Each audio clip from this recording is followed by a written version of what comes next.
All right, so let's go ahead and move on.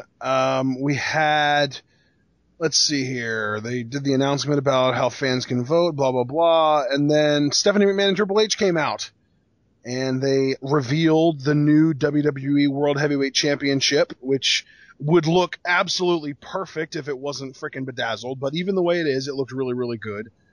And then they introduced the new champion, Brock Lesnar, who comes out with Paul Heyman, obviously. And then we get an amazing Paul Heyman promo of the night. Yes, we do. First and foremost, I really do like the new WWE Championship. My personal favorite WWE title will always be the one from 02 to 05. That was probably one of the most legit-looking WWE titles that I've personally ever seen. I know if you talk to older fans, the Winged Eagle Championship will probably always come up in the conversation. But I thought it looked great. I agree with you, though, Ashton, just a little bit too bedazzled. It's like they could never really fully get away from that spinner design, you know? It's always like there's got to be some aspect of it in the later incarnations of the championship.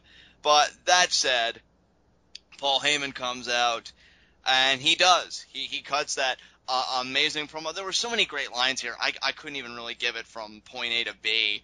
Just as, ladies and gentlemen. To me, the most obvious, memorable one was suplex, repeat, suplex, repeat. I think he might have actually said it 16 times. I wish I would have counted.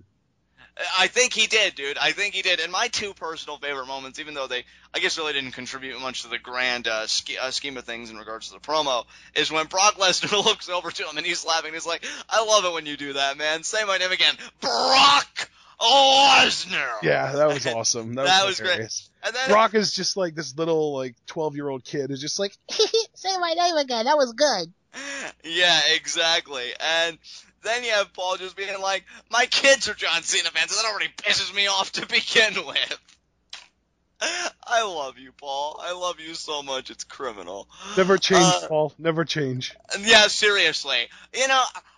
I hear people sometimes say that maybe Paul Heyman is a bit overrated, overhyped by some people, and it's true. Not every Paul Heyman guy is a success story, but when you talk exclusively about Brock Lesnar, I feel like, here's the thing though, dude.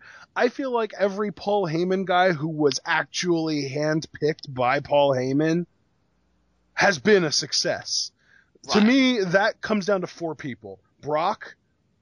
Actually 5 people. Brock, Kurt Angle, Big Show, CM Punk, and I'm forgetting somebody. Rob Van Dam? Oh, RVD. Yeah, RVD. Those 5 guys have all been immensely successful. I think the least successful of those 5 guys is RVD, and look at what he's done.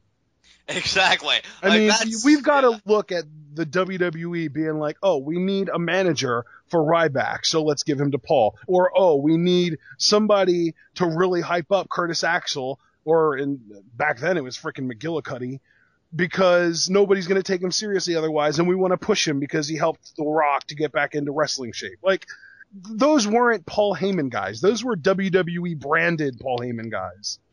Yeah, that's a very good point, Ashton. A very good point. And yeah, just keeping the focus specifically on Lesnar, I feel like the stuff he's done with him, especially this comeback, in 2012 and stuff, have been just magnificent. Absolutely magnificent. And this promo is another testament to that.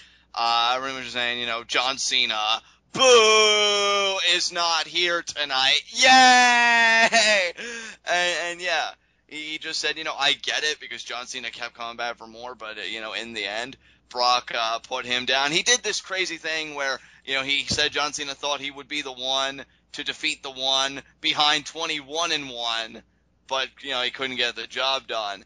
And yeah, just another great Paul Heyman promo. No returns of Batista or no new challengers emerging yet, but I'm very intrigued to see if Brock is going to have any presence at Night of Champions. I've heard he's supposed to headline it, so we'll have to wait and see. I don't know. Who do you think you would headline it against, though? Either John Cena, because LOL rematch clause, or I could buy into Batista, because he's supposed to be returning any time now. So John Cena or Batista are my 2 guesses. Triple threat! Oh, that'd be crazy. And you know what, honestly, I don't think that's entirely implausible either.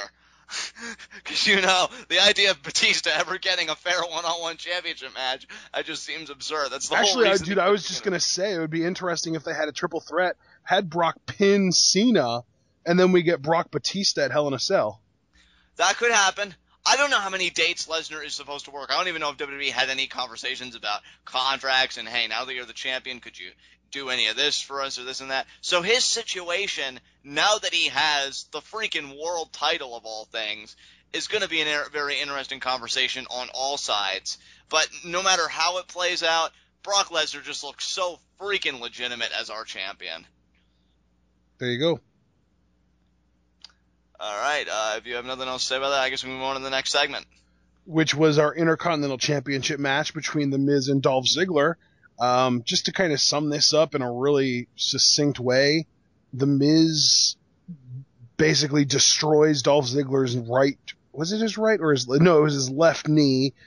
Ziggler rolls to the outside and ends up getting counted out because he just can't get up because of how bad his knees hurt. But then after the match, he still has enough strength in his knee to perform a zigzag. Yeah, it was pretty weird, this match, because I was personally expecting the performance of, where Dolph guts it out, still gets the pinfall victory, and then we await the new challenger. But it turns out this program's going to continue.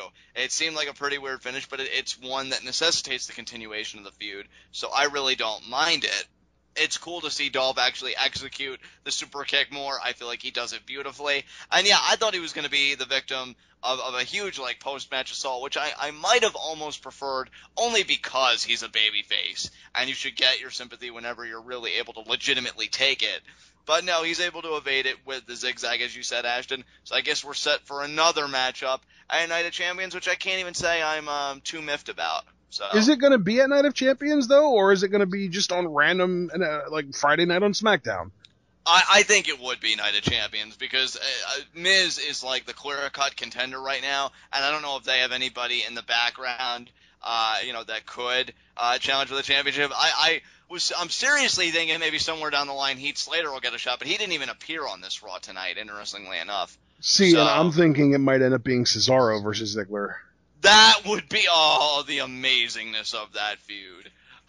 So yeah, I mean, there are options there, but they haven't really been, I guess, fully explored at the moment, as Miz just seems to be kind of the focus as far as contendership goes. So I say Night of Champions, but maybe you're right. Maybe they get out of the way on SmackDown, and then Cesaro emerges. Or, like I said, maybe by some miracle, Heath Slater emerges. So, again, like all things, we'll just have to wait and see how that plays out. Yeah. All right. So up next, we had another backstage Renee Young interview with Jack Swagger. He says that he failed last night, but America unites when times are tough. And I totally called this. I just was a pay-per-view too early. I said that they would do this exact same angle after the loss at Battleground, where I figured Zeb would come out and be like, well, what defines America is our grittiness and our toughness and how we don't care how many times you get knocked down. What matters is how many times you get back up. And basically that's what Swagger did here. He did the old, America bands together when times get tough thing. He says that he's not giving up and he's going to pick himself up and come out swinging. And then he faces Cesaro. Speaking of which. Yeah, oddly enough. These two have a good match. I think these two do have good chemistry with each other. Compared to their other matches, I wouldn't say it was as good, but I like the psychology here. Cesaro was very conscious of Swagger's tape ribs, very focused on that, really zoned in on them. Did a vicious double stomp at one point to him that I think Swagger sold really well. Another great moment in this match, Swagger was on the apron. Cesaro was going to go for the boot to the face. Swagger caught it, though, into the Patriot lock, but then he got it on him again. Cesaro was able to get out of it, thumb Swagger's eye, hit the neutralizer, and much to my shock, and I'm sure everybody else's, Cesaro gets the win. Crazy, right? I know, it's like Christmas. Cesaro won a match. I'm so happy. I'm speechless. Cesaro actually won. It's just stupid. The stupid thing here, though, is that Cesaro, the guy who was dominating everyone and just kicking ass and taking names as of March and April, now we are just jaw-droppingly shocked that he won a match against some scrub who thinks he's a good American.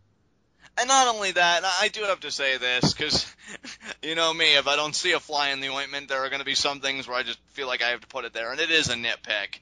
But he had to thumb him in the eye to set up the neutralizer. You were talking about the dominance and stuff of Cesaro earlier. I always felt like his pure power and his athleticism made him the kind of heel where he didn't need to resort to those cheap tactics. Sure, they're a nice insurance policy, but he rarely ever calls upon them because he's just so good.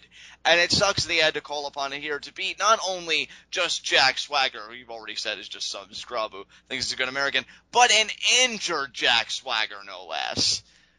It's pretty sad. Yep. Pretty unfortunate. Yeah, we go from sad to intriguing, though, because Swagger gets interrupted in the post-match as he's trying to recover, and it wasn't Rusev who interrupted him, but, the leader of the Bo Leavers, Bo Dallas. Yep. Bo comes out. He says 318 million Americans were let down at SummerSlam when you lost, but you should have just Bo-leaved. Bo is my favorite kind of douche. Yeah. Just puts the salt in the wound and then leaves you with this feigned optimism. He's just like, Jack Swagger, you think that you're a failure? Well, that's because you are. That's his exact tone, too. Oh, that was too perfect. But here's my thing, Ashton, and it really does make me laugh when I think about it. I think it was just this last SmackDown, the go-home SmackDown before SummerSlam, where Swagger and Bo faced off, and Swagger pretty much squashed him even with the injured ribs. Like, he got that Patriot lock-in within the first few minutes, and Bo was tapping out. So you're telling me these guys are seriously going to feud now, and I'm supposed to be excited about it as a Bo I love fan? it. I love it, dude. I love it because then after the match, Bo was just like, I didn't tap out. You don't know what you're talking about. I didn't actually tap out. I was trying to reach the bottom rope and my hand hit the ground, and the ref just called for the bell, but I never tapped. So I guess these guys are going to feud. I don't know what the nature of Bo Dallas is right now, because I've read reports, Vince has given up on him, he's not interested in pushing him anymore, and then he was on TV tonight and he interrupted Swagger after Swagger had what you could, even if you and I, again, personally didn't like it, seemed to be a pretty hot program based solely on crowd reaction and whatnot. So I'd say that Bo isn't anywhere near in a bad place per se, but whether he gets any wins over Swagger or anything, that'll be another interesting story to discuss down the line. I think that Mark Henry is about to show us that Jack Swagger was never really over in the first place, and everyone was just cheering for whoever the guy was across the ring from Rusev. Yes, and if you guys want to know more about that, well, we're going to get to that later. But yeah, I don't know how I feel about a Bo Dallas Swagger feud, but I'll keep my mind open to it, because all you have to do is believe.